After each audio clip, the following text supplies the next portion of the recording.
नमस्ते। हम कस्तूरबा गांधी बालिका आवासीय विद्यालय धर्मनगरी बिजनौर की छात्राएं आप सभी के बीच एक नाटक प्रस्तुत करने जा रहे हैं, जिसका शीर्षक है दहेज बराबरी की।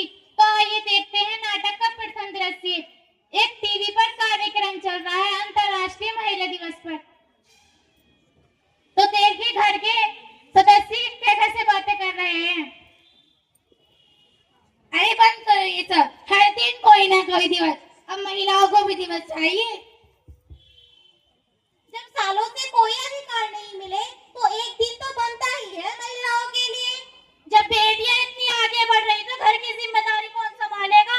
घर संभालना एक जिम्मेदारी है, लड़कियों की ड्यूटी नहीं। पापा, अगर मैं एक दिन चाय बना लूंगा मेरी शान थोड़ा ना कम हो जाएगी? नहीं नहीं, ये जिम्मेदारी सिर्फ लड़कियों की है, लड़कों की नहीं। ठीक है पापा। अरे कैसे बातें करते हो? लड़की की जिम्मेदारी क्या, लड़कों की कोई जिम्मेदारी नहीं। और लड़कियों की शान घर के काम काजों से नहीं, उसकी शिक्षा से होती है। मम्मी, मेरे स्कूल का टाइम हो गया है, मैं स्कूल जा रही हूँ। ठीक है बेटा, आराम से जाना, अपना ख्याल रखना। ठीक है मम्मी। अरे शगुन, तू कहाँ चली? इतना सज कर और कितना पढ़ेगी? लड़के को इतने पढ़ने की जरूरत नहीं है। घर के काम सीख ले, ससुराल में जाकर हमारा नाम ढोएगी क्या? दादी, मैं पायलट बनना चाहती हूँ और पढ़ लिख कर कुछ करना चाहती हूँ। ये सब सपने लड़कों के लिए होते हैं, ये सब सपने लड़कों के लिए होते हैं, लड़कियों के लिए नहीं। अब इसे सपने मत समझ, ससुराल में जाके काम ही करेगी। नहीं दादी, मैं ये साबित कर दूंगी कि लड़कियां लड़कों से कम नहीं होती। पर मैं आपको कैसे समझाऊं? मैं तो चली स्कूल। ठीक है, जा। शगुन बेटा, मैं तो तुम्हारे घर ही आ रही थी। बधाई हो शगुन, बधाई हो। तुमने तो हमारा और अपने घर वालों का नाम रोशन किया है। ऐसा क्या कर दिया इसने? शगुन ने जिला स्तर की परीक्षा में प्रथम स्थान प्राप्त किया है। सच में? जी हाँ, जैसे पीवी सिंधु ने खेल में नाम कमाया और साइना नेहवाल ने देश का गौरव बढ़ाया, वैसे ही हमारी शगुन भी पढ़ लिख कर आगे बढ़ सकती है। सच में? मुझे तो पता ही नहीं था कि मेरी पोती पढ़ाई में इतनी अच्छी है। बेटा मुझे माफ कर दे, आगे से मैं तेरे सपने में कहीं बाधा नहीं बनूंगी और तुझे खूब पढ़ाऊंगी। ठीक है दादी जी, नमस्ते, मैं चलती हूँ। नमस्ते। अरे मिठाई लेके आओ, हमारे शगुन ने स्कूल में टॉप किया है। ऐसा कौन सा बड़ा काम कर दिया? बस टॉप ही तो किया है। नहीं नहीं, मैं तो इसे खूब पढ़ाऊंगी और बड़ी नौकरी पर भेजूंगी। अगर लड़कियां बाहर नौकरी करेगी तो बच्चे कौन संभालेगा? बच्चे संभालने के लिए है ना हम घर पर।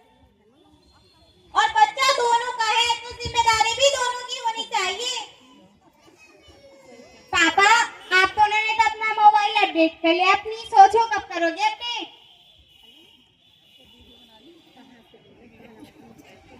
यह मैम का स्वागत है।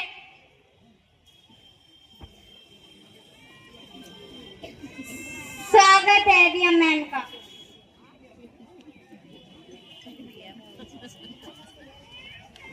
आज इस सुंदर कार्यक्रम में शामिल होकर मुझे अत्यंत प्रसन्नता हो रही है। आप सभी के बीच आकर ऐसा लगता है जैसे मैं अपने परिवार के बीच हूँ।